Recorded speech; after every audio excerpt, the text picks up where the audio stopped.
So yeah, not very professional here, but I forgot to film the intro to the video before I went on the walk. I filmed part of it, but I missed out the first part. So today I decided to walk from Ashford to Wye to go up to see the Crown. It's a very long walk. I'm going to show you a map in a second of how far it is. I actually walked a detoured version where I went round the lake and then headed out. But have a little look at the video. I hope you like it. Yeah, enjoy. So there you go. That's the journey I'm taking. I'm going to take a little detour. I'm going to head through town. I'm also going to go round the lake instead of like past it. So the idea is I'm going to walk round the lake. I'm also going to try and do a little videos as I go. So I'm going to show you one, how to get to the Crown from Wye, because a lot of people are saying that they've been to Wye but they didn't know how to get to the Crown and couldn't find out how to get up there. So I'm going to try and show some people that. I'm going to talk a little bit about Ashford Town when I get there as well, because there's an issue I have with Ashford Town Centre, and recently asked about like what could change it. I've got an idea, so I'm going to talk about that when I get there too.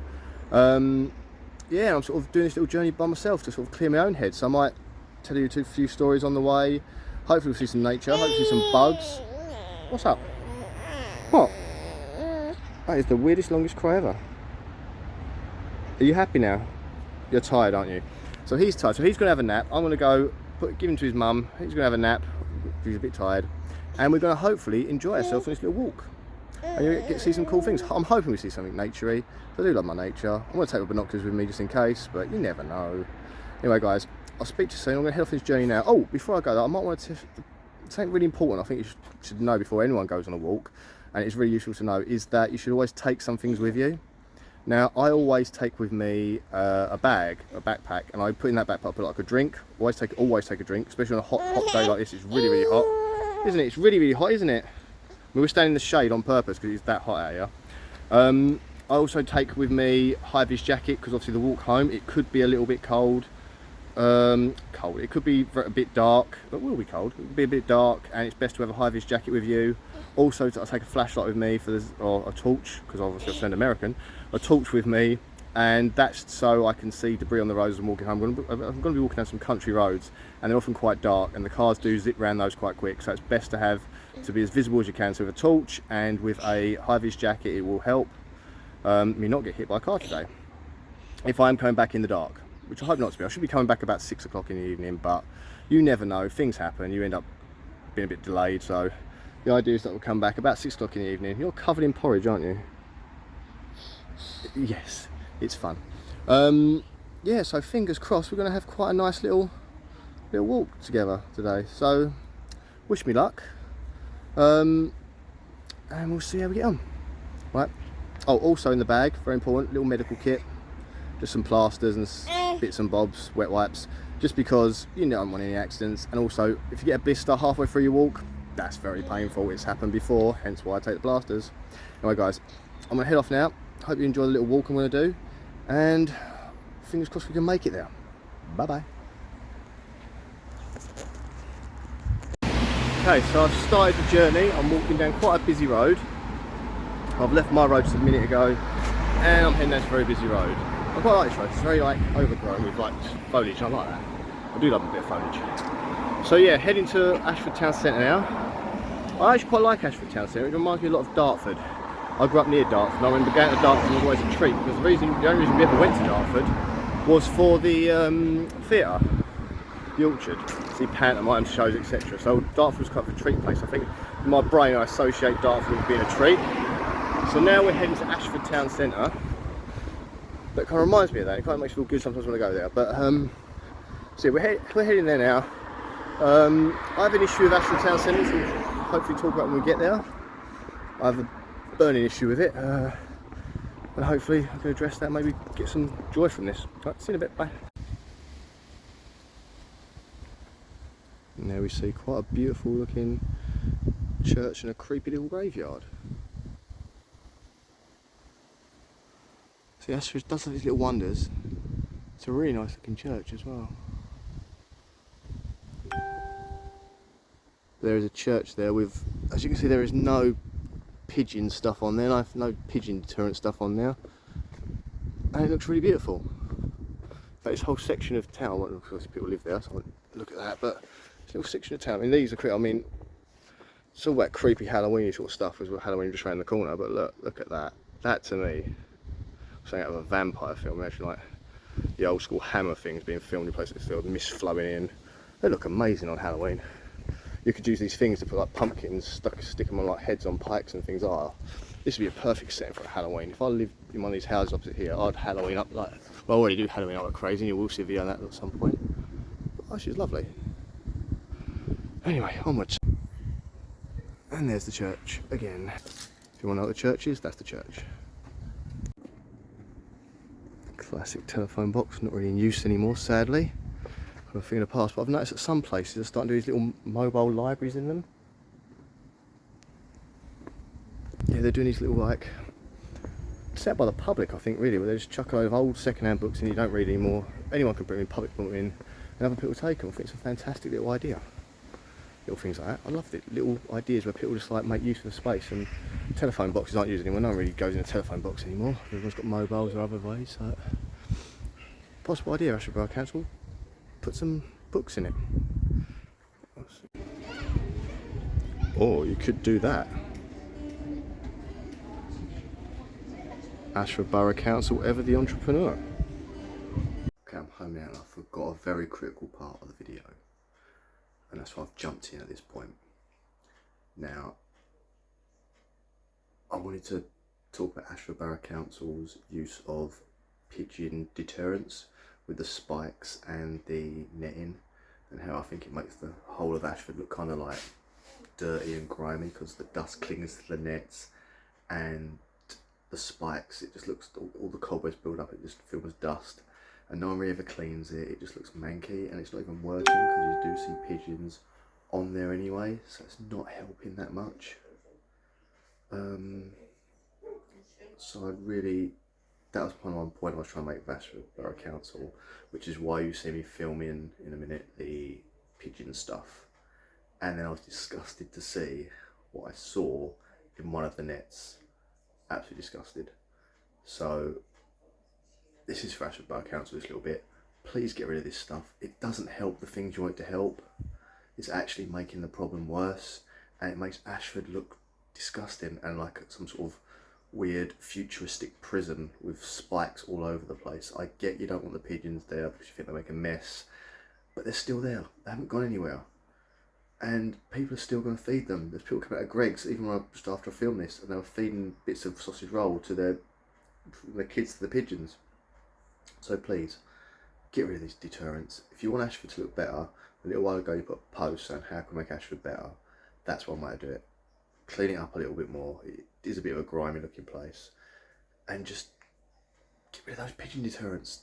It's just, oh, because all what happened is where the pigeons sit, and they can sit, they crap, for want of a better word, all over the area, and all you see is thick amounts of that. It would be better if that was dispersed in various locations to the one place they can sit. But have a think about it, please, and please try and get rid of them. Because you know what, the worst thing London ever did was got rid of the pigeons in Trafalgar Square. Lost the tourist attraction, lost revenue, and lost memories. Every kid that ever went to London, Trafalgar Square, of my age, has the memory of feeding those pigeons. No kids now have them, and it's such a good memory. In so many movies, I got rid of it. Ashford, you could bring that back somehow. I also go on to tell you a few more things I think Ashford should do a little bit later on. But this is the bit I forgot to film in the centre. Thank you for listening. And obviously it's working.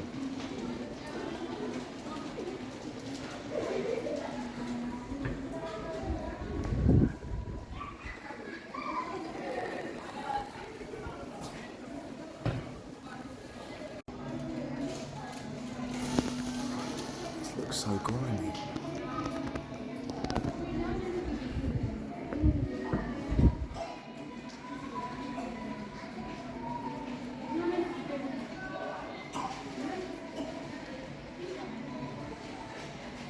I feel like I'm in a prison.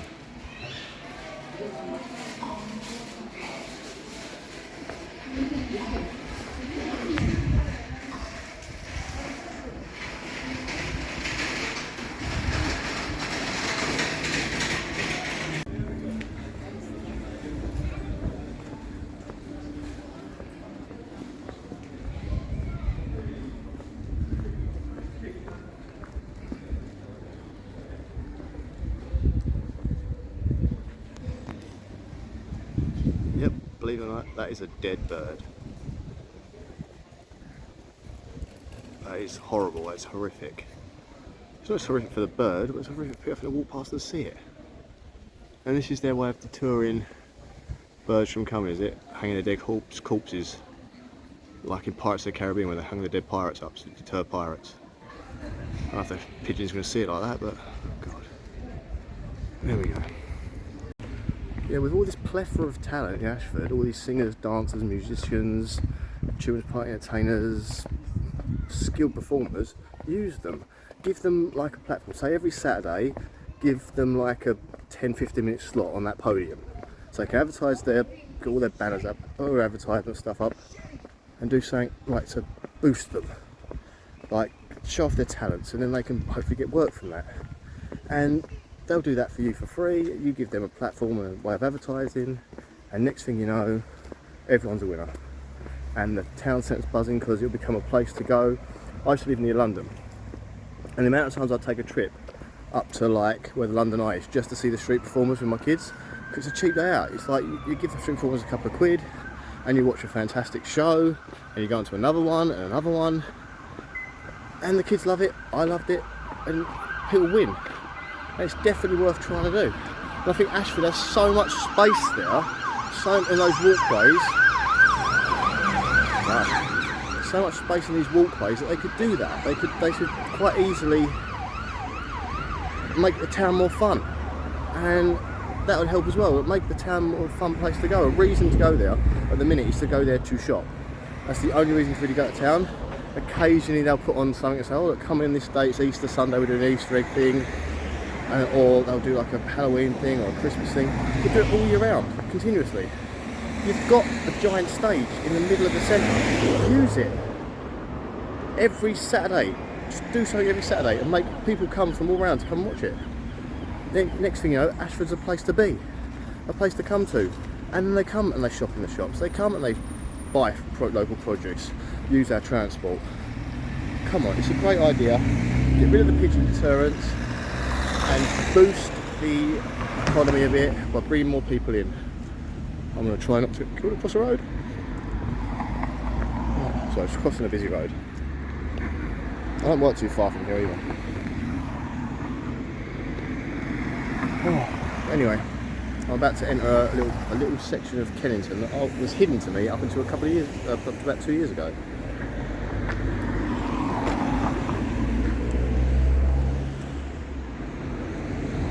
Also, traffic lights in Ashford need to change for pedestrians a lot quicker. Seriously, I've never been to a place where they take so long to change for a pedestrian. Especially when it's raining, it's horrible. Right, so this is the part of Ashford we're going to. Now, it's, I believe it's Kennington. We're going from the town centre, but we're sort of heading Kennington, I believe. Ashford's kind of weird, it's divided up into sections, and I'm not really familiar with them. I've lived here for near 10 years now, and I honestly still have not learnt enough about the place. That's because I never intended to stay, but I seem to have stayed. It's one of them things. But yeah, so now we are wandering down this lovely little place. There we go. This is a place I found by accident when I bought a bike for my daughter and followed a sign, because I used to live in Kennington, the other side of Kennington, right on the other side of Kennington. And I bought this bike and I sort of followed the sign to Kennington and ended up coming down here. And again, the nature lover in me was blown away by this place. I mean, look at these statue things here. I think I'm going to cover you up with my finger in a second. Look at that.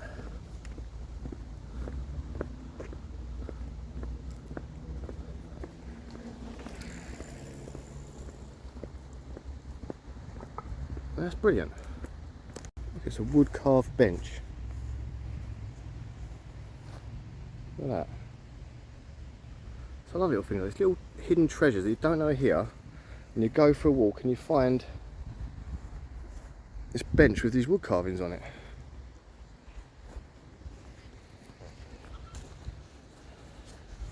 Let's walk a little bit this way.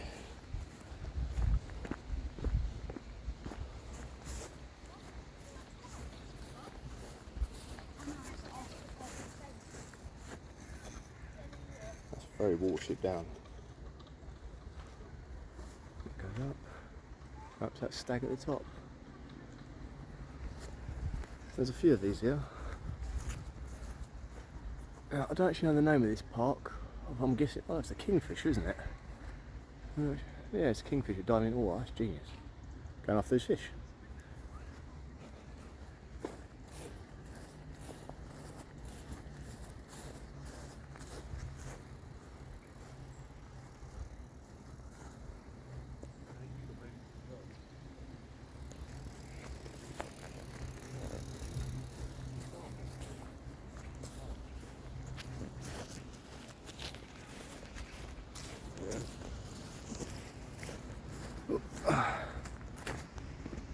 So you generally have options when you're walking this way. You can take the path this way, or you can head up here and walk along, which I'm guessing is part of the Stour, because wherever you go in Ashford you seem to find part of the Stour, which is just over there. And you can walk along this path instead, which is a little bit more bumpy, but there's a lot more to see. I don't have to show you anything yet, but there, look, there's more stuff that way.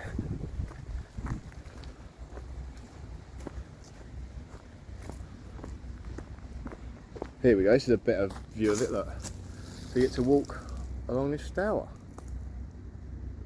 There's some seriously good water down there. I do like walking past water.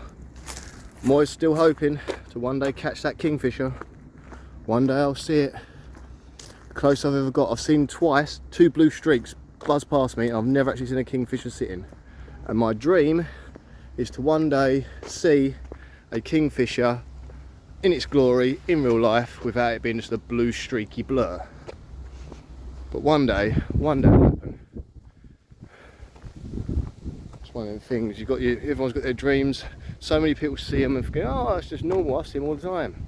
But me, they have eluded me for years. Right. It's quite peaceful, isn't it? Found a little cutout just there. So people walk up and have made their own little steps. People come down here. Some people probably come down here to get out of the way and leave a lot of mess. Other people, maybe fishermen people, come down here. Never really been a fisherman. I think it's a bit cruel to them. I've just hit a fish. I don't know if you guys can see it. There's a fish there, swimming back and forth. I'm hoping you can, I don't know if you'll be able to see it on here. I'm trying to get you to see it. There is this fish going back and forth. I think it's a rudd. I'm not really up with fish. Fish are not my forte. So I'm not really a fisherman. That's where I fall down. It's a bit of a steep bank there. Look at that. I'm hoping to God I don't fall down it.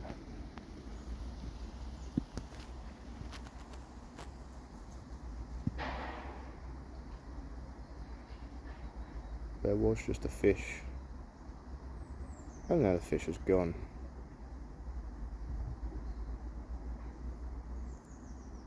But still, it's so peaceful. I love that when you get the light streaming over water like that. That little bit of mist, you saw the bugs zipping around. Look at that, it's just nice, look. It's that mosquito time of year as well, so I'm probably going to get eaten alive as we speak. But there we go.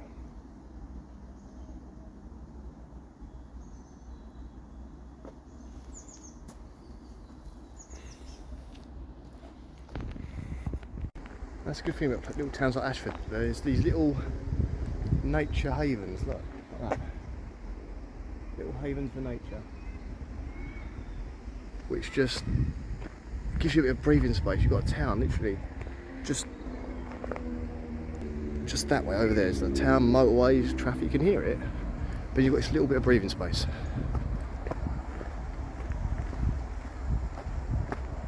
It's good for everyone.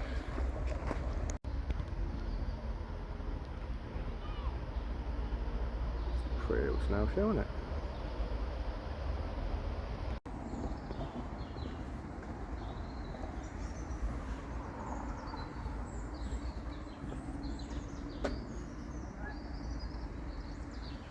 Quite pretty. Now where we're walking now, see it's the main road up there, little bridge underneath. river runs straight under the bridge, as does a pathway. Now, this pathway floods every once in a while. I know this because I found this out the hard way. That's a lot of midges.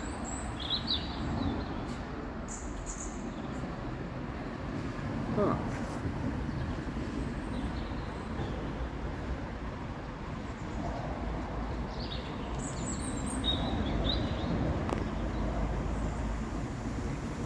Now that, bopping around in the background over there, is a yellow wagtail. Who just legged it as I said his name. Look at those midges. Oh. That spider is a genius. Talk about a perfect real location for a spider. Okay, right. But yeah, so look at that. I like that. Look at that. Well, it's ripping off the ceiling. But as I was saying, this floods. I know this floods myself because I will. Let's just say I end up knee deep in the water once. I was riding my push bike home. It was early in the morning. It was still a little bit dark. I got to about. Let's have a look. I was riding from this direction over here. I got to about here, and I went for not really knowing the area that well. I just saw a bit of water, not knowing it was that deep, and I decided to ride through it. And as you can see from that mud line,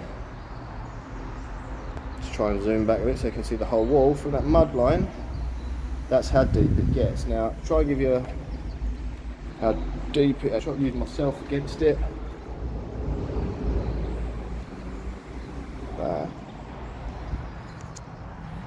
Right, so look, mud line, my waist. So you can see I went waist deep on the push bike. So basically, sorry. All right. Yeah, I went waist deep into it and got absolutely drenched. And it wasn't the nicest thing. It was ice cold. It took my breath away, and I had to basically put.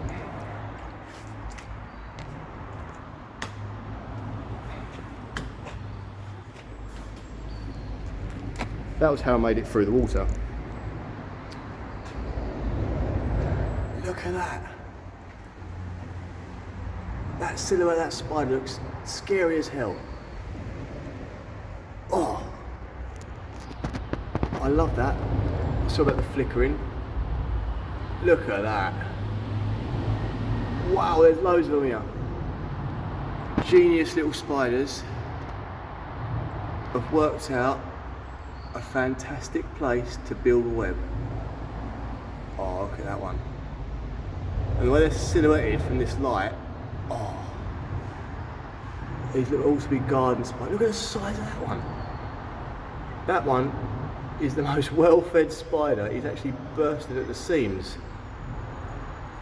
Oh, he's the most well-fed spider I've ever seen. Because of the amount of midges. Look, you see the amount of midges they're catching.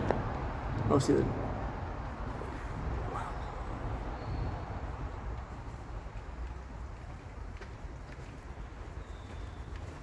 Sorry.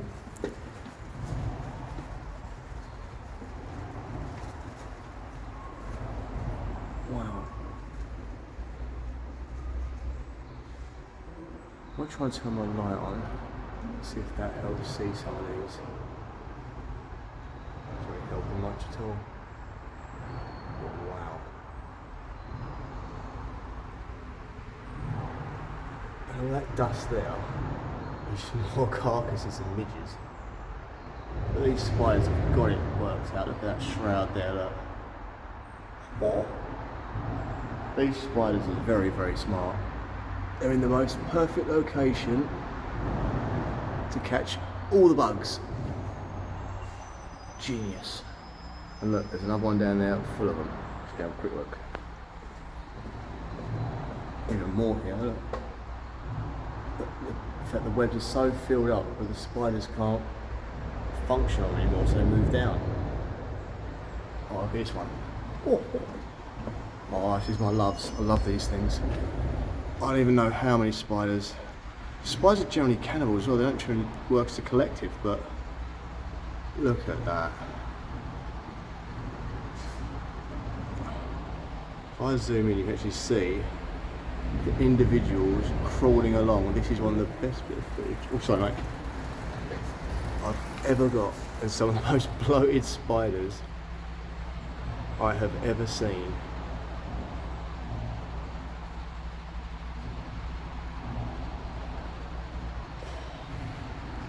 They are literally eating their fill, and there must be hundreds, if not thousands, of spiders here.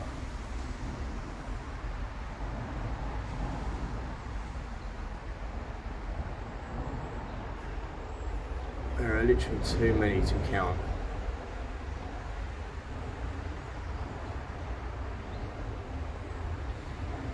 William Shatner made a film called Kingdom of the Spiders, and this is literally, officially, the kingdom of the spiders here.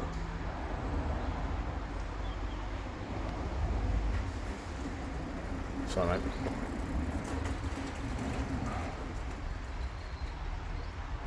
If I see nothing else on this journey today, this is enough for me to be happy for the rest of the day.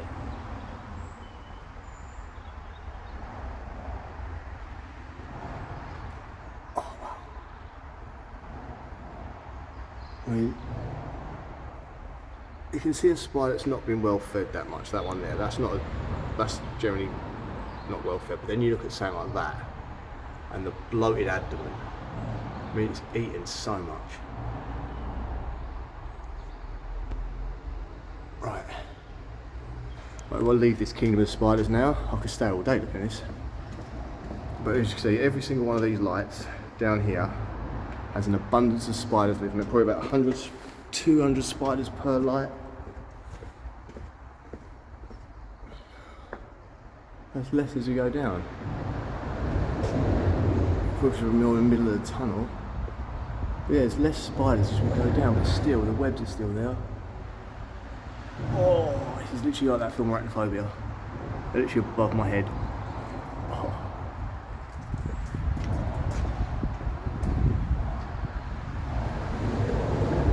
Wow.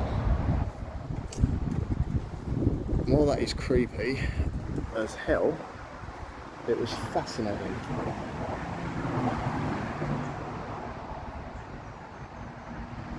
Yeah, if you don't like spiders, maybe don't venture down that tunnel. But if you like me and you love it, get yourself down there. But look at that, how pretty is that?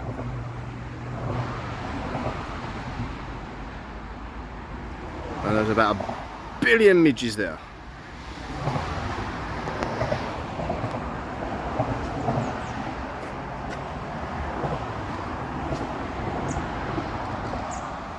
And there is someone else who's eating the midges. A little yellow wagtail, which I can't focus on because it's trying to focus on midges. Still not known why wagtails wag their tails. They do it just out of habit. Some people think it's to break up the surface area maybe, or something's trying to hunt them. Dippers do as well. Dippers will dip their entire bodies up and down. No one knows where they're either.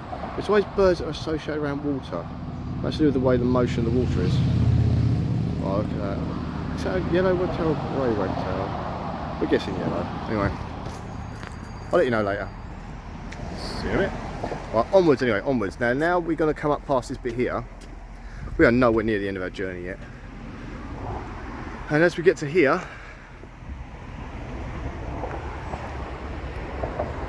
there's just a hotel there, and apparently they're going to turn this area here soon into another Aldi. Great. Look at that's a lovely natural habitat there. I'm going to turn it into an Aldi. Anyway, we're heading up to where Ashford Rugby Club is now, and that's another nice little place. I actually saw a buzzard on the field there a few years back, and I tried my best to get good photos of it, best to get good video footage of it, but it was just that too far away. Every time I got near enough, it flew further away and then landed again. It was almost like it was teasing me. But anyway guys, let's keep this walk going. Love it. And wow, I mentioned seeing buzzards here before, but up there, if you can see it, hopefully, there are 2 buzzards. Fine, I'll try and get a better view. Here we go. Try to get all investigative with it. But there are two buzzards having a rumble in the sky.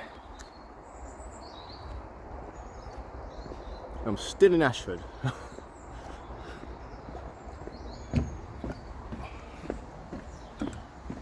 It's a water treatment place over there. Not the nicest place in the world, but sometimes lets out a bit of a pong, but I'm hoping those buzzards are still... Oh God.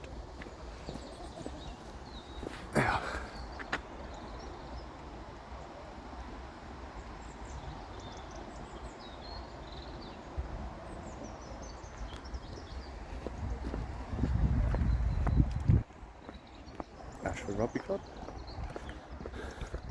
Just wondering where I am.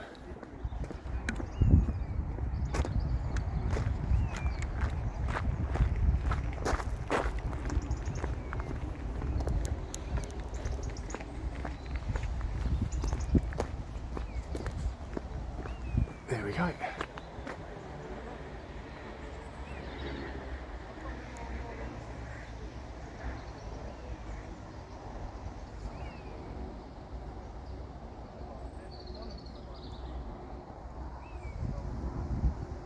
I hope you can hear it, because you can hear them calling. They go so high up. There's 3 of them.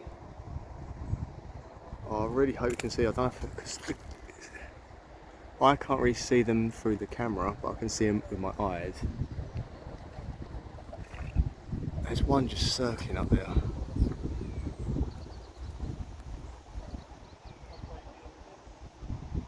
You can hear that.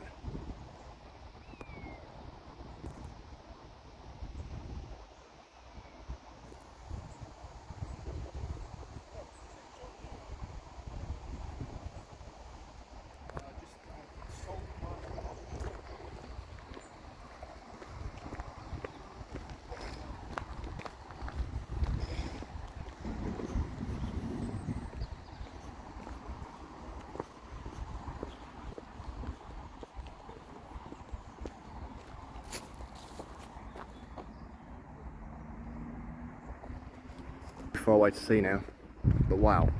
So I start talking about buzzards and one appears. Didn't happen with a kingfisher, did it? Anyway, let's get going. So I'm now walking around Ashford Rugby Club. Now, it's a lovely field. I might try to chase a buzzard across to try and get photos of it, but it evaded me because it just get just out of focus view. Oh well. Anyway, so yeah, we're walking along again. It's still past the Stour on this side of me. It's a lovely little river. I'm going to try and find, there's a cut through just up here that will take me to a little park. You pull past the park and end up on a main road to where you find Colin Lake. And so this is my way to walk to Wildtimes. Oh, sorry.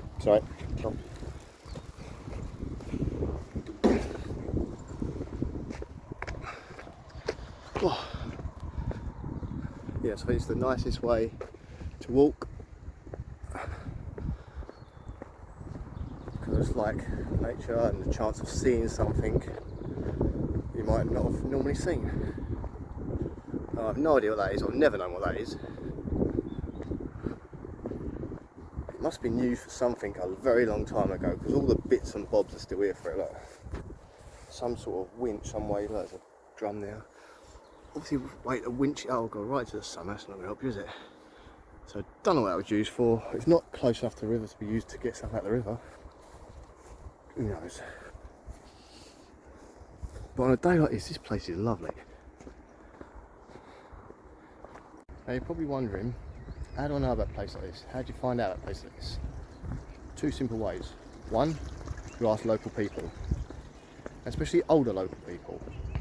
With older local people, you've got to remember when I was growing up, you didn't have the devices, you didn't have your phones, you didn't have all these gaming gadgets and stuff like that. So most of your childhood you spent exploring. I'm 40 years old. So people of my age and a little bit younger than me, but mostly older than me, their childhood was spent exploring. So if you at the local area, speak to people, say 30 plus, and asked them about places like this, because I guarantee you they went out exploring and found them. The kids today, maybe sound really old, the children today, they spend most of their time inwards, so they're on their devices, they're looking down, they're not finding places like this. They go from one place to another, they use a sat nav on their phone, like the Google thing, to get from one place to another, which is good, but then you miss out on the places you accidentally find. Like, I like to go exploring, I like to see a road, go, wonder what's down there, so I walk down it. And you might find it's a dead end, or you might find it leads you to another road that you didn't know it led you to, and it's quicker, or it's more pretty, or it's whatever reason. I think that is a massive thing that's missing from today. I think people are going to miss out on so much today because they're so busy looking at their phone, going from place to place. It's the same when it comes to like education. Like, back when we was younger, again, it's not really old, back when we was younger, we had to research things, we had to go to a book and read through the book. And as you were reading through the book to get to the thing you wanted to know about, you found other things. And it might interest you, it might not, but you still learned something that you weren't expecting to learn. Nowadays, if I want to learn about Christopher Columbus, I literally go to Google, type Christopher Columbus, and all these stats come up. And I learn everything about Christopher Columbus from the stats. But before, I'd go into a book about historical figures, and I'd flick through, find Columbus, I'd go past Henry VIII, I'd go past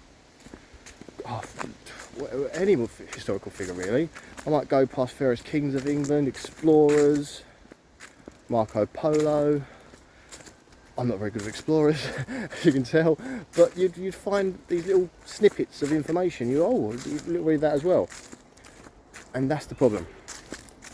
I'm going to stop ranting. So yeah, to continue on with my rant, because I want to keep ranting, I wanted to stop and I thought about something else. Yeah, so the whole point about finding unique places to visit is that you just literally have to be from that local area and you have to explore. But I wouldn't know that this weird little foresty path is here if I'd used Google to get me from one place to another, because it wouldn't tell me that. I found this because I was exploring one day. Sorry, got camera malfunction. Sorry. Yeah, I explored one day during lockdown, and I found this little path that led me to a little pond. I do love a little pond, especially when it's got like a lot going on this time of year. Well, this is the time of year this pond starts to die down. I mean, my pond in my garden's going disgusting at the minute. It's gone all like stagnant-y and algae, and or a few months ago it was brimming with life. But here is a lovely little pond. Nothing special, nothing amazing, just a little pond where I happened to see it 2 years ago. I sat here watching loads of baby moorhens with my kids, and we sat here for a good couple of hours just watching the baby coots, the moorhens up on this bit of path here. Yeah, this is what my pond looks like, just full of like stagnant water and algae at the minute. But still, they could even be the offspring of the ones I was looking at all those years ago. Here we go.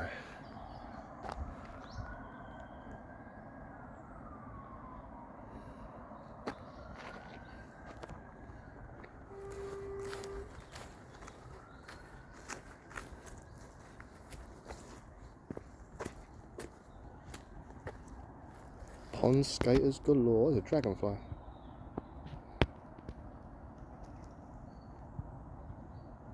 Oh, we stay there long enough. It's a lovely red coloured dragonfly. Look at that. Wow. It's only a small one. Could be probably a damselfly. You can see the water level's dropped. Look, pond skaters galore.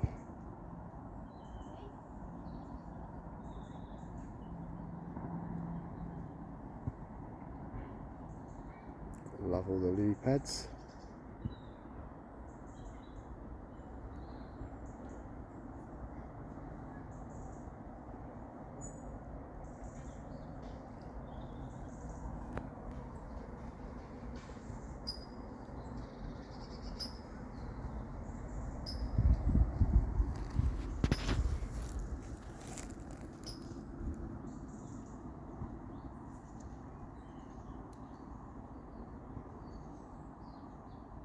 Something peaceful about watching pond scatters zip across the water like that.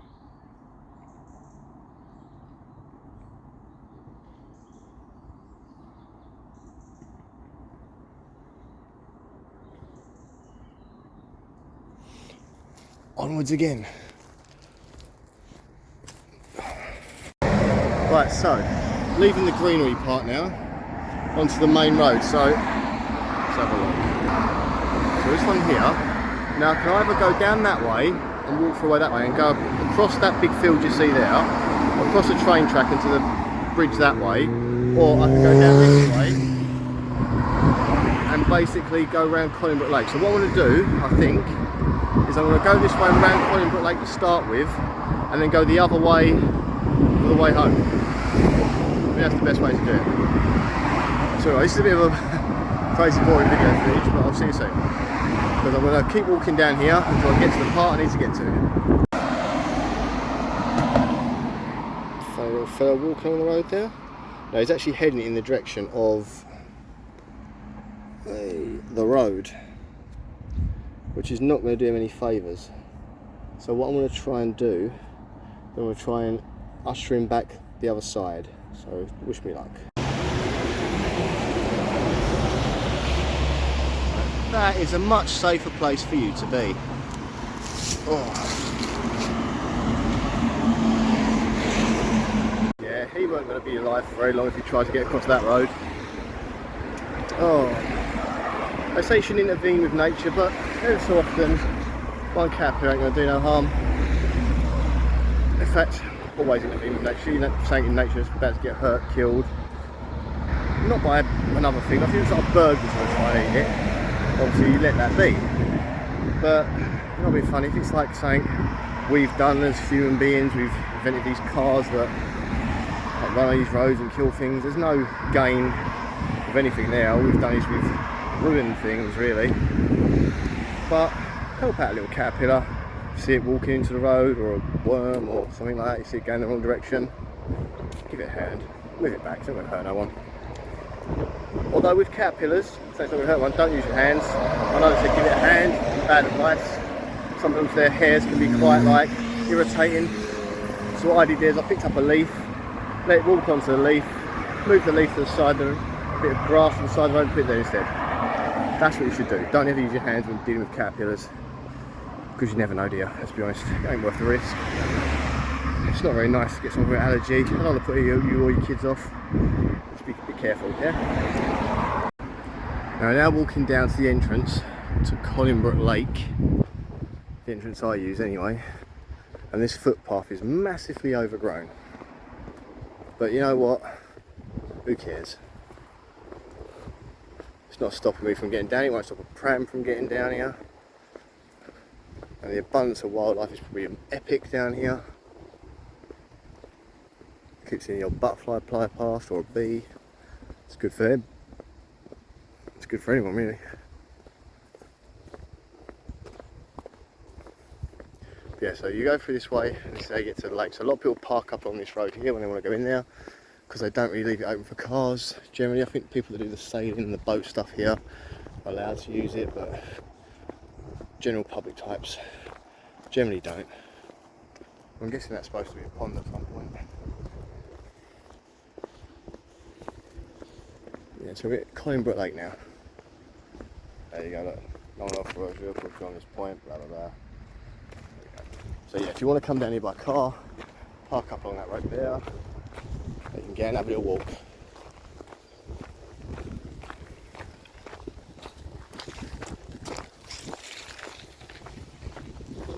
And so, have a little read of this if you're interested. I'll leave that there for a minute.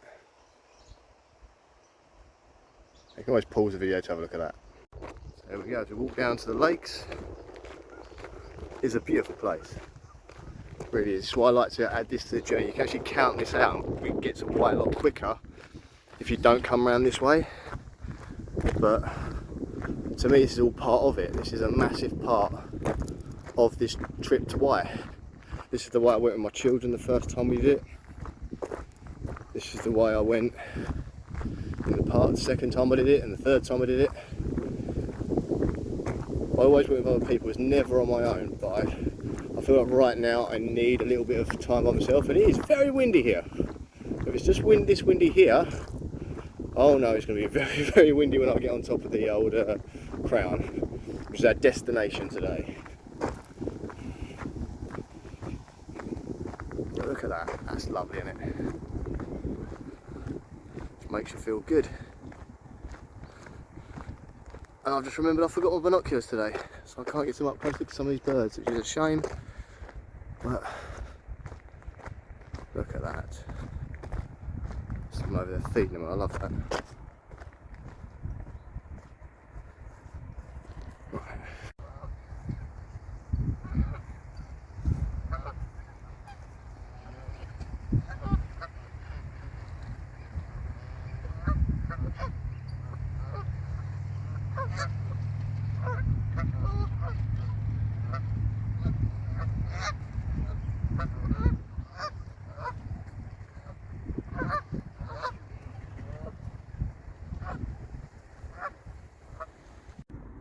Do you often feed the birds like this, yeah?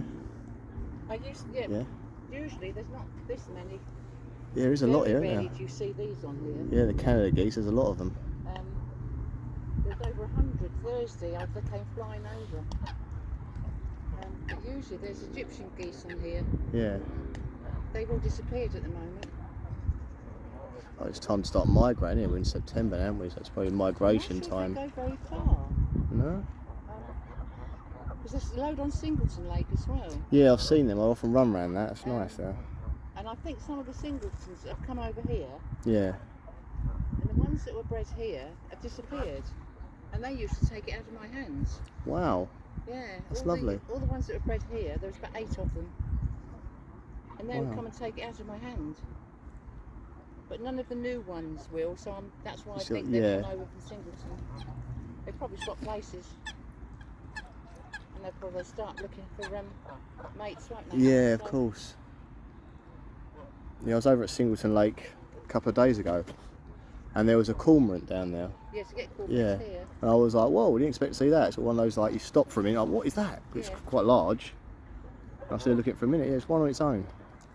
Yes, you get quite a lot of cormorants here, and herons. You get a lot here as well. Yeah, I like heron. One's a new one, the one with the orange. Yeah, it's a different type of goose, isn't it? I'm trying to remember what type it is. It's just. I'll have to look it up when I get home. Yeah, that's what I do. I'm not very good at remembering them. No. I see them. I've looked it up before, but I can't remember what it is now. There's just too many to remember, really, isn't there? But it's a shame that the little coots have got really brave. They'll come up to me. Yeah, as well. normally coots don't come near you. I love them. I love their feet. Yeah, and the moorhens. Massive feet for the size of the bird, aren't they? They're like webbed as well, like padded out. I have like geckos. Yes. So they've got the gecko feet. Yeah.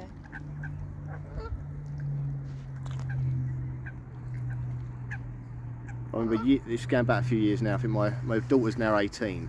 But when she was about 6, I went to a place I used to live near London called Hall Place. It's sort of like borders Dartford sort of way.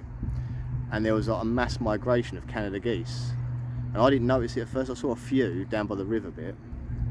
Started feeding them some bread with my daughter, and suddenly they started all marching over. There must have been 1,000 of them. And we were mobbed. And my daughter started getting scared because like they're the same size as she was at the time, and she was panicking. I had to pick her up. And like ever since then, she's always just like, whenever she sees these Canada geese, even now at 18, she's like, I'm staying away. I'm not going near them. Now one of them just came up and took it out of my hands. Yeah. But the others don't. Usually it takes a couple of them to do it, and they all start doing it. When the Egyptian geese were tiny, because I'd seen them grow up from little fluffy goslings here. And as they started growing up, 1 or 2 would come and take it out of my hand. But by the time just before they flew, all of them would.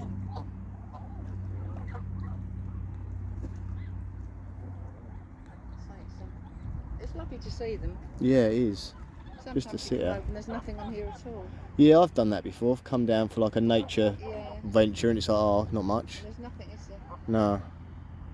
I think over there, I think I can see a crested grebe over there. Yeah, there are grebes. Which I do love those. Yeah, but they don't come near you, do they? No, they always stay far away. Yeah. I think they generally fish as well. I don't think they don't eat bread anyway and stuff like that. They don't eat that sort of stuff.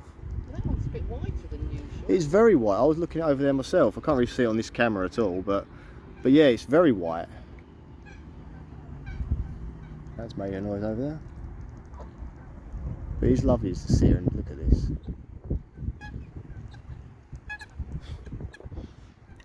They all call to each other. Yeah, it's like a little conversation they're having that we aren't privy to.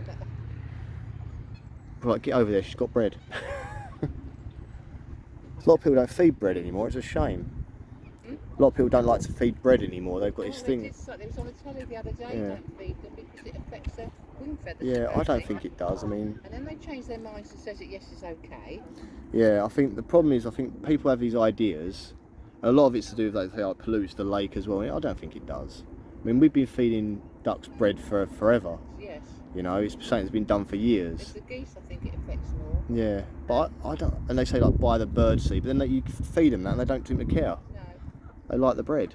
But I think it's if you feed them bread when they're still very young. Yeah, maybe. But I say to me, it's like it gets kids into nature. Like It doesn't seem to affect these. no, doesn't bother them. They seem happy. So Well, though, isn't it? I yeah, think anything. one person says one thing, everyone takes hold of it, and next thing you know. Yeah, because in Moat Park they were showing you some of the birds that have got damaged feathers. Yeah. Well, they say it's because they've been fed bread. Probably not. It could be more like the chemicals they're putting in the water to make it look nicer. Yeah. That tends to be what I'd say was causing more grief for me, or the farm chemicals running into it. There we go. Right. Now, I'll leave you to it. Thanks, little chap. Oh, it's nice to be able to get close to him like this. It's great. Thank you. I'll see you later. Yeah, bye. Bye-bye. Bye. How lovely was she? Oh, it's really feel good. I love talking to people like that. So people that just love nature like that. You know, it's so important to just get out to like that. I mean, that lady, I don't know what her life is. Didn't even ask her name. Should have asked her name. But just a friendly face and a friendly person to chat to. Talking about what's going on with nature. What she comes down here to feed them. She's got them feeding out of her hand. It's become part of her life. A massive fun part of her life that she wouldn't have had before if she hadn't have done something like that. That's why I do recommend everyone gets out to nature every once in a while.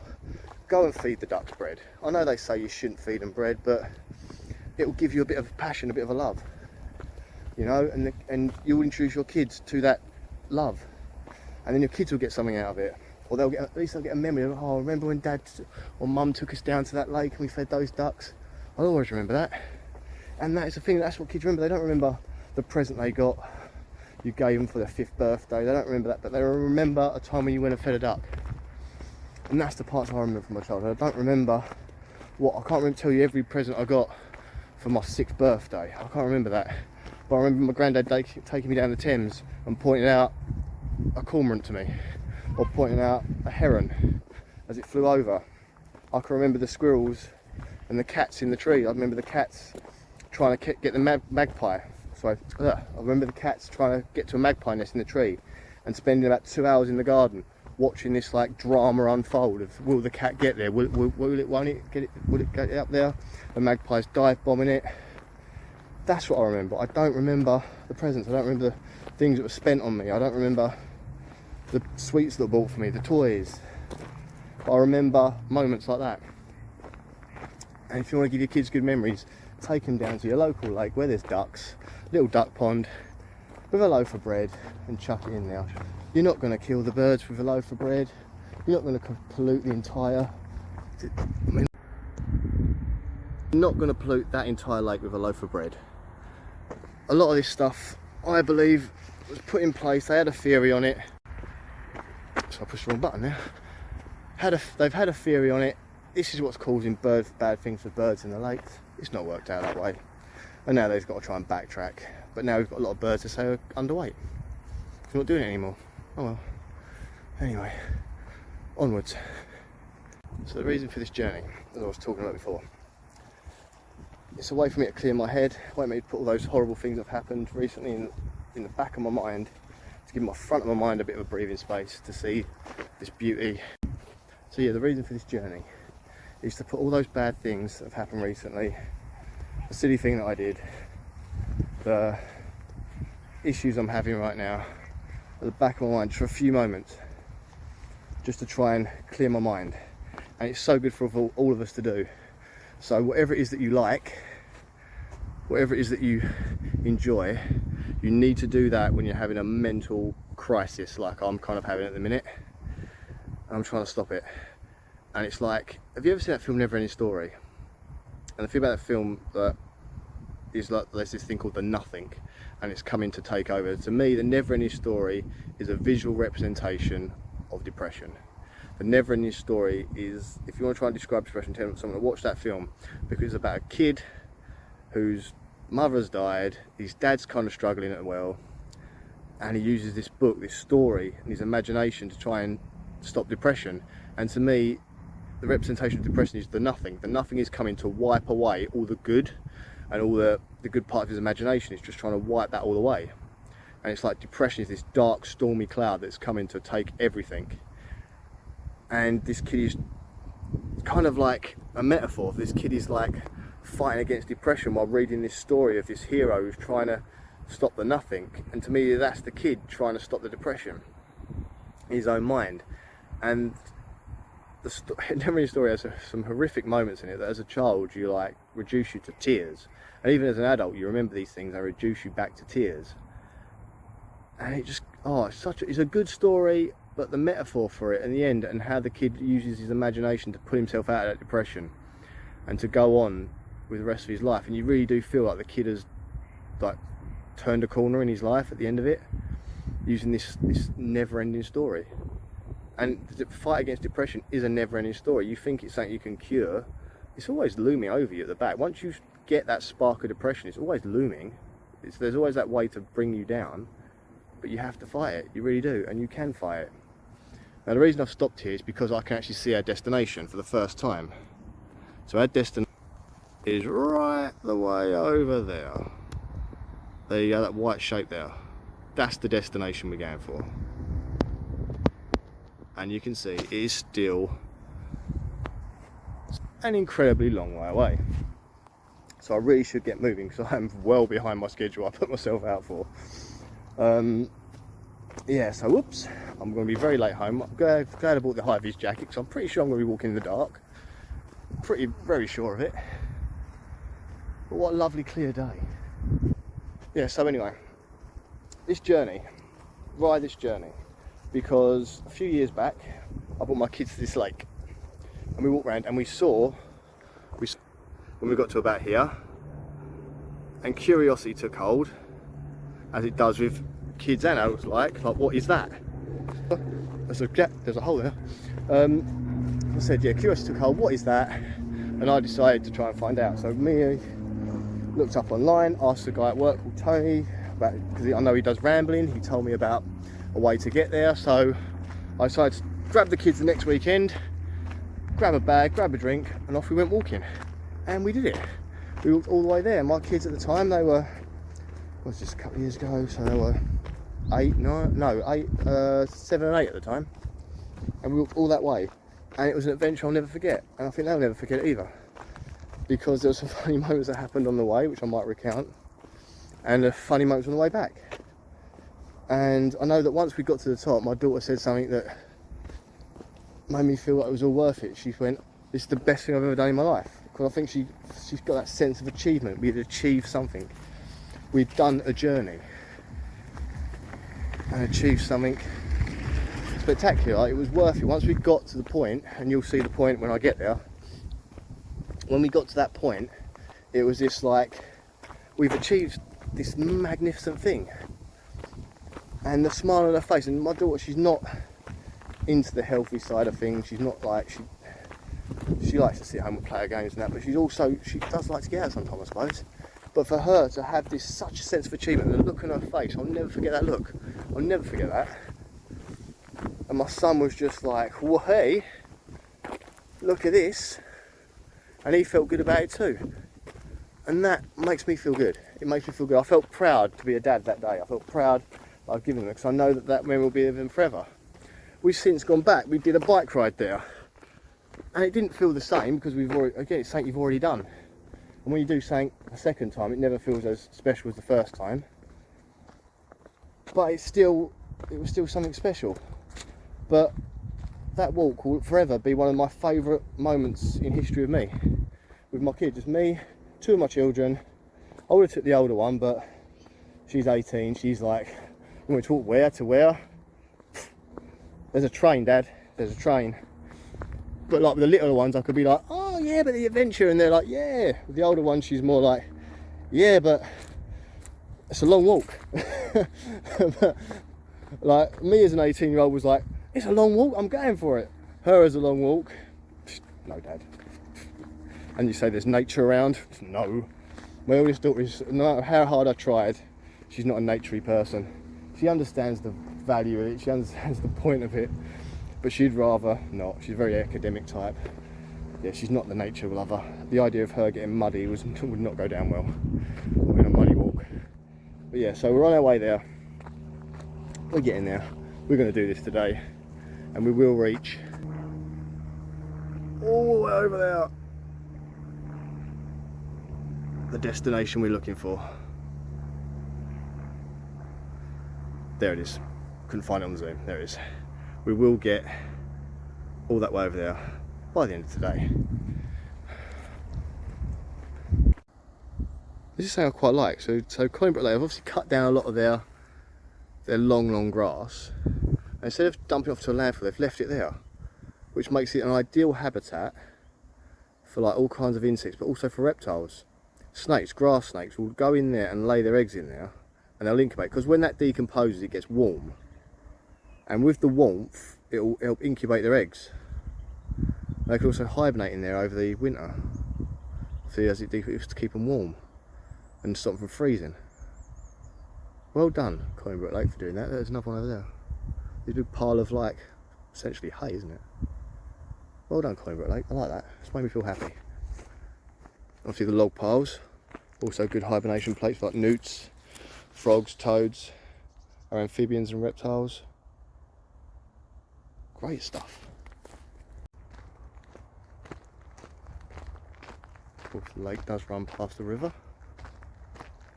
I'm guessing it's a Stour, because whenever I say what river's that, or what lake's that, everyone always tells me it's a Stour. It's got the most amount of off cuts to it ever.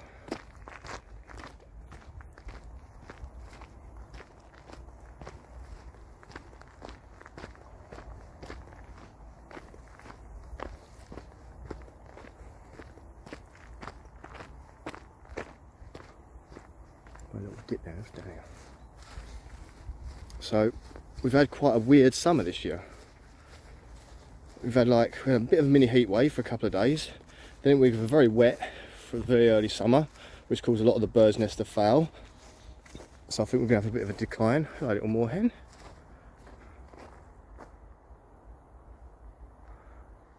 We're going to have a little decline in birds, I think, this year, because this must be a place where they put boats.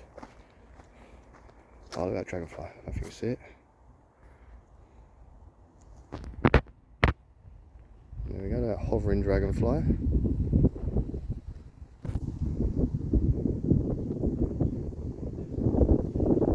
So yeah, it must run boats down here, because you can see that's been man-made, that.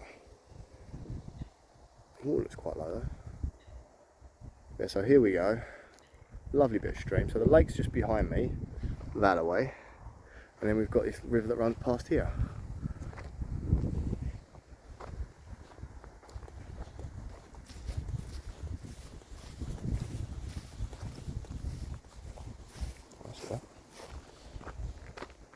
Obviously they are developing here now. This is the big thing. I know there's a big thing about this.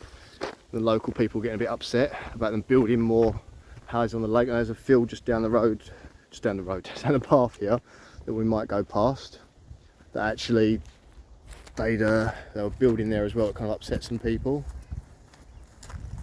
I'm sure there's a shame they build on stuff like this. This is a dodgy bridge. It's in the bridge we're going to cross. So when we cross the bridge, as I've been referring to it a couple of times, it's a bit further down.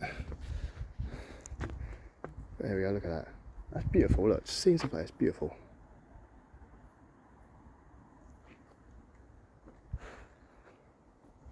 Yeah. Cross. Whoop.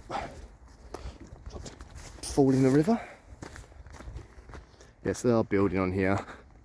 I know people have got to live places, but there's surely enough places that they can remake, revamp up that was being disused now, instead of putting houses on lovely bits of greenery land. I mean, it's nice. I mean, if I lived there, I'd love it because the lake view.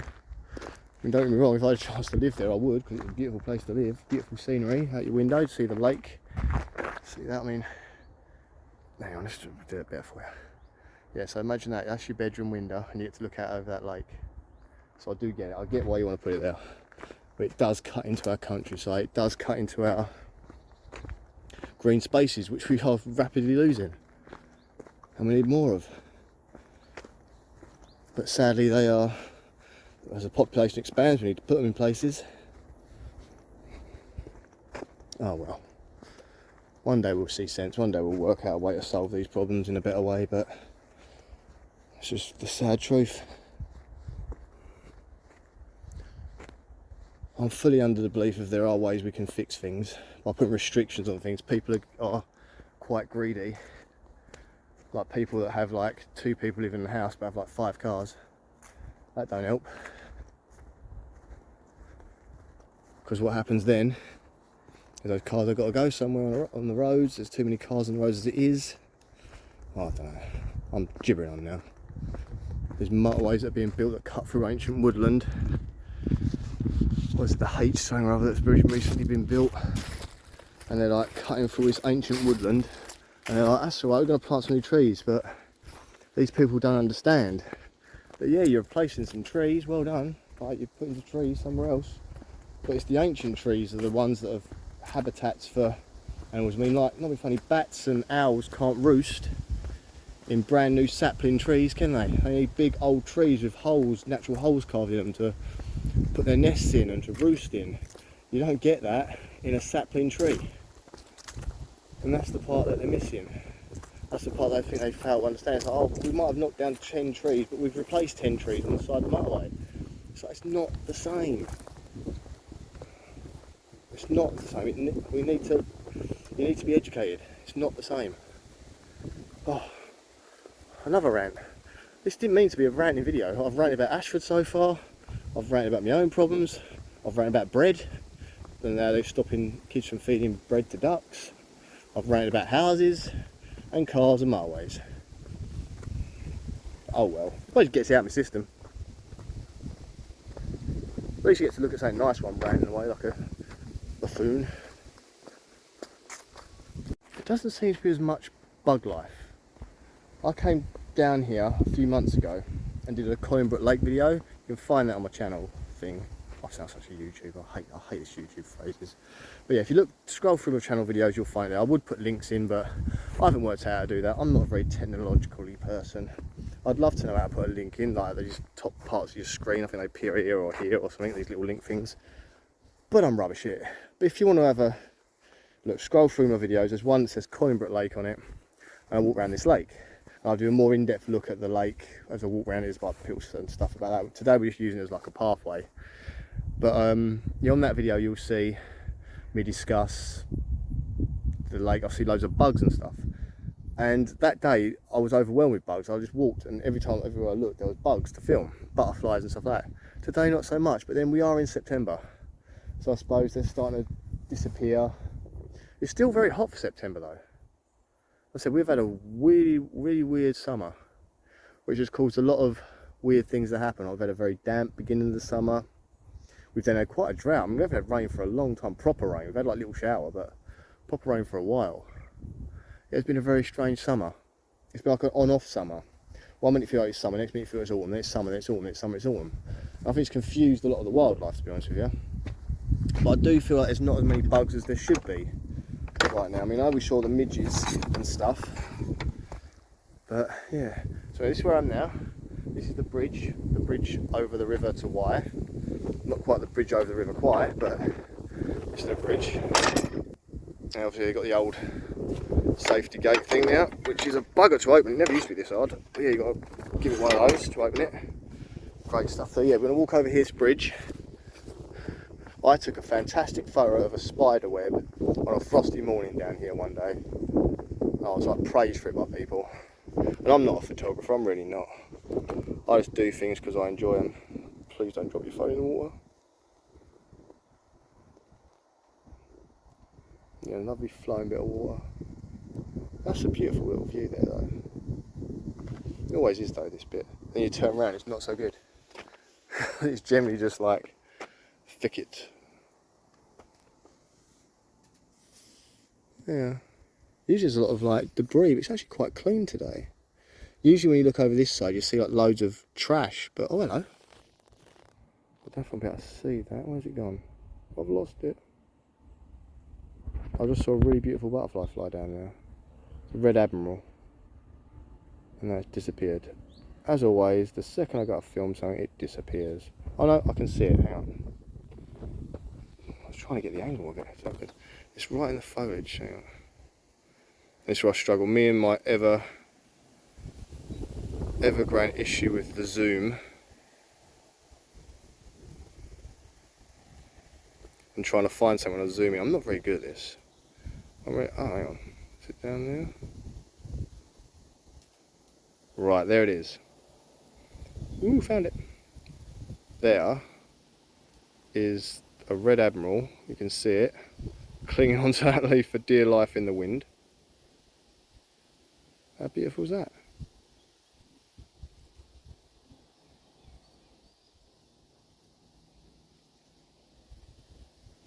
So yeah, so there are some butterflies still kicking around.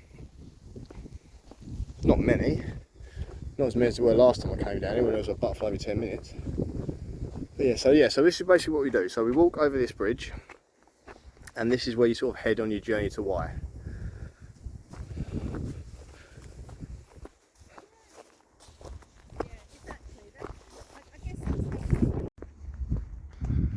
Right, so here we go. Now here, I said about not being many insects, but a few dragonflies kicking around. I do love a dragonfly. As a kid, so I was raised in southeast London where it borders Kent. So I wasn't really sure if it was London or Kent, to be honest with you. It had like, it's part of the London Borough of Bexley, which makes it London, but it had Dartford area code, which makes it part of Kent. It was a really weird place to live. So everyone said to you, where do you live? It was like, well, London/Kent. But it's easier saying London, especially when you've got my accent, or I don't use H's, it just makes it a lot easier. But yeah, here we go. So this is a lovely little pathway to walk down. See, I love these fields like this. Being from like that part of London, I don't often see these sort of fields. Or I never did back in the day, so seeing them now, they stand out more to me. I suppose if you're lived and raised in a place like this, it's part of your culture. And you don't get as much of a culture shock. But when you're not really used to it, it is a bit of a culture shock for you.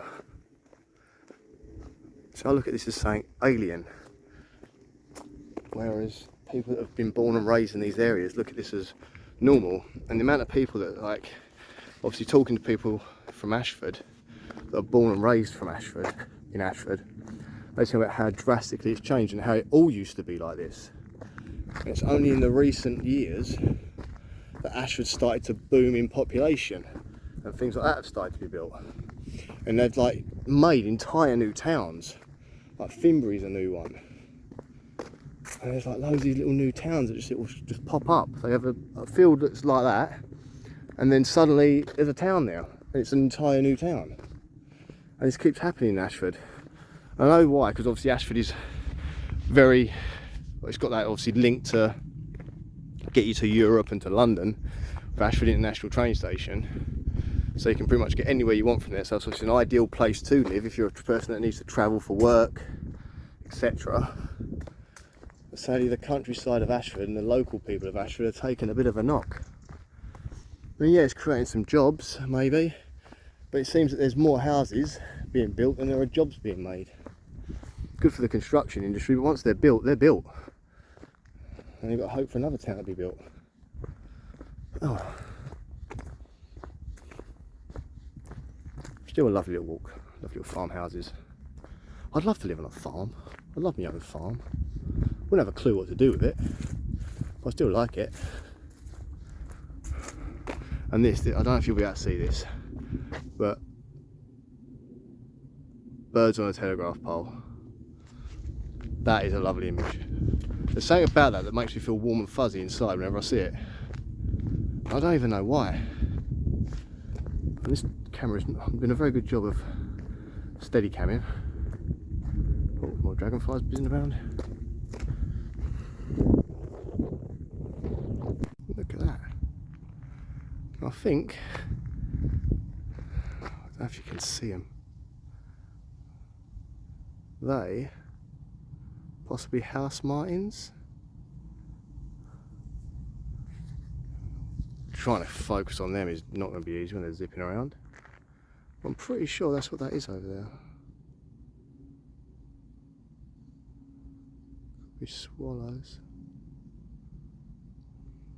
Little cluster of them. I am rubbish at this. These nature photographers are amazing, the ones that can catch this stuff happening and follow it. I'm awful. But I'm getting better some days. Some days I get a good bit of luck, some days I don't. So I guess they're trying to catch dragonflies and things on the wings, so a little rest on there.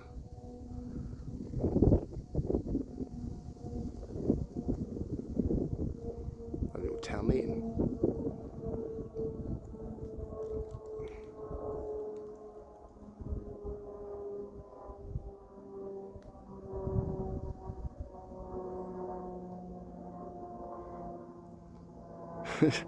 So looking at this way, if I do that, it kind of reminds me of the musical notes on the musical paper. When you had to read music when you was at school, it kind of looks like that with the lines and the little notes on it. Anyway, let's keep going. So I'm now walking down the sort of road part. So this is the part where you've got to be careful. With any sort of like walk you do, you have to be careful. So I'm walking down the road part. I'm trying to stay to the edge of the road in case something comes along. Obviously, you've got to use your ears. You've got to use your eyes. We all need to stop, look and listen, right? When we was kids, we know. So as you're walking on down the road, you've got to be very mindful of what's going on around you. Because these like roads, there's no real set speed limit like this. I mean, they say it's like national speed limit on a lot of them. That's quite quick. A lot of drivers, they love the idea of that, so they go a bit quick down here. Some people a little bit quicker than they should do, because they feel like they can. Some people think they're invincible when they're in a car. Because you get that sense of power and love. I mean, I've taken lessons and I don't drive. I've got to be honest, I don't drive, so I have no clue what it's like once you finally get able to drive. I've done lessons. I'm doing lessons again soon. I'm very close. I'm hoping to pass because it gives that bit of freedom. But I've never really needed a car. But now I guess I do need a car. So it's something I'm going to start doing. But I know that when you're going down these country roads, people tend to go a bit silly sometimes. It's a bit dangerous. They feel like there's no one here to watch them, no one to see what they're doing, so they put the speed up a bit. And some of these roads are bloody lethal. I mean, they turn sharp and that, so it's not really safe. There's a turn there, look.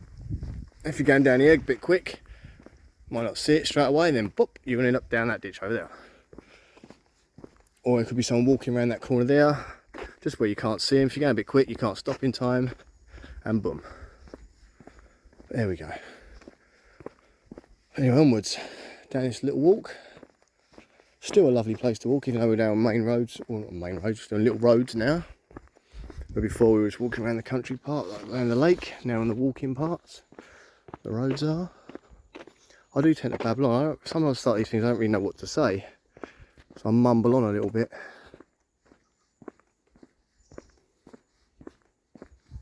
Still nice though when you see things like this. Sometimes you don't even have to see anything. See, this is also, I don't get what this is, right? I'm not an expert on this stuff, but look, that looks just muddy as, ugh, it's like an orangey mud.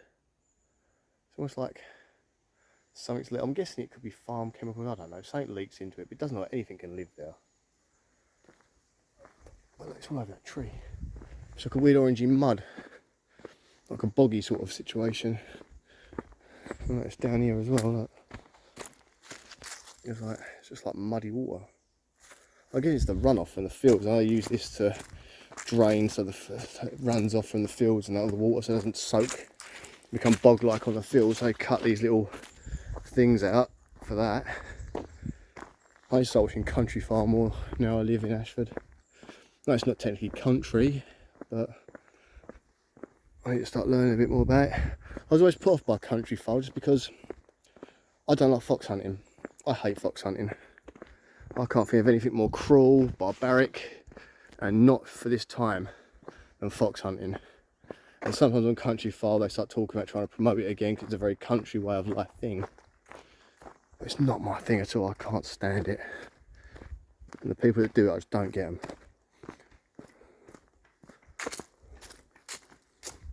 Right.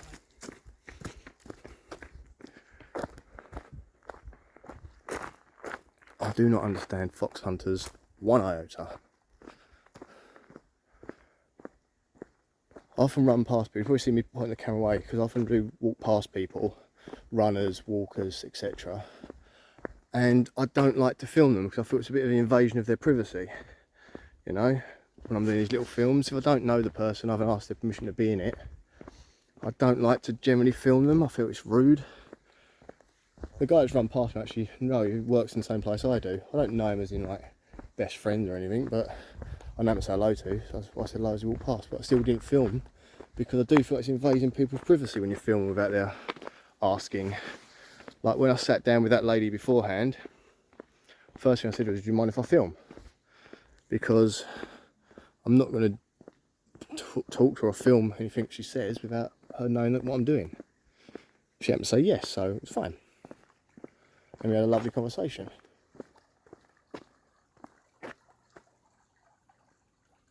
Yeah, look at that colour of water, it's like brown. It's like coppery colour, sort of like rust almost.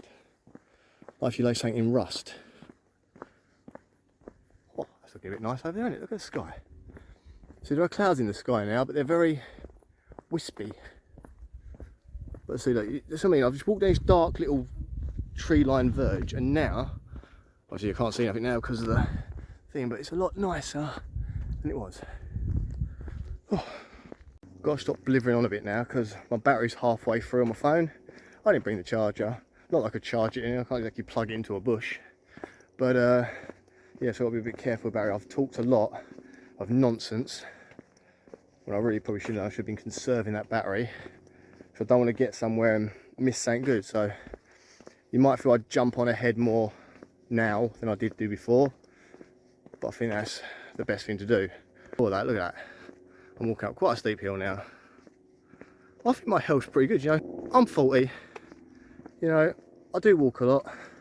I feel like I'm pretty healthy for 40. I don't feel 40 in my body. I mean, I've recently broke my collarbone. That made me feel 40. I feel a bit vulnerable then. I don't often feel vulnerable. I'm one of these people, I've always been naturally athletic without trying. I know that's a bit something to brag about, but I didn't mean to be. I never saw out. I didn't like sports that much as a kid. I wasn't really a sporty person, but I naturally was slim. I was naturally healthy. I could always run fast. I could always do the sports, just didn't enjoy them. Like basketball, I was naturally good at basketball. Never joined the team, so no issue, no really want to. But I did it during PE. I was really good. The teacher used to say, you need to try out because you're really, really good. And I was like, nah, not my thing. Oh well, let's keep going. Where we are over the horizon. As we turn this hill, now you saw I was just walking up a bit of a hill, and sometimes when you walk up a hill it's nice to get to the other side.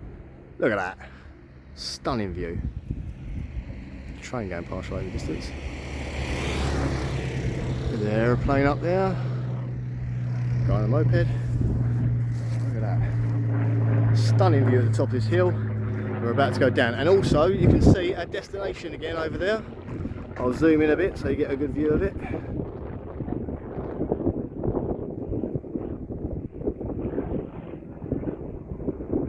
The destination is there.